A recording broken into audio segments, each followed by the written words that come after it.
অথবা 1 plus sin a by 1 minus sin a equal to sec a plus a itu left hand side ini আগে right অঙ্কটো কৰিলো left hand সাইডটো এই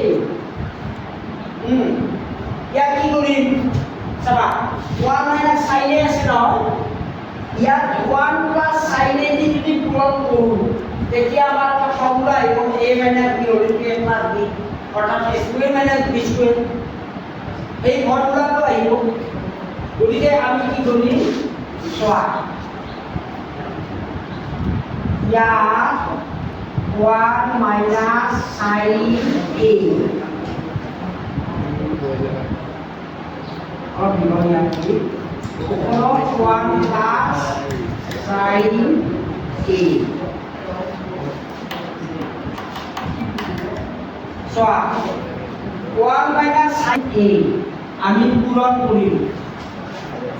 এই 1 minus sin a আছে আমি 1 plus sin a পূরণ করিম এই উপরতো 1 plus sin a এটা পূরণ আগতে তো নিয়মটো 1 plus sin a এটা আছে গতিকে ইয়াতে অংশটোৱে দিলে হৈ গ'ল এইটো ইয়াত হ'ব 1 minus sin square a আৰু ইয়াত 1 plus sin a whole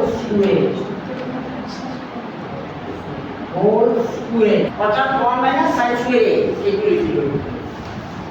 যে আমার এটা ফর্মুলা দেখো এটা 1 minus sin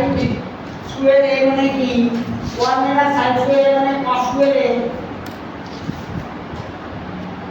আর উপর আছে 1 plus sin a whole square 1 plus sin a whole square এইটো এমন চিন এতিয়া আমি বৰ্গমূলৰ চিহ্ন উঠাই দিম বৰ্গমূলৰ চিহ্ন উঠালে কি হ'ব উঠি যাব তাৰ মানে ওপৰত 1 plus sin a হ'ল আৰু তলত কি হ'ল cos square a মানে cos a হ'ব তার মানে এই স্কয়ারটো তার মানে বর্গমূল লম তার মানে কি হ'ল এটো 1 by cos a 1 by cos a এটো লিখিব আৰু এটো লিখিলা মানে sec a plus sin a by cos a মানে tan a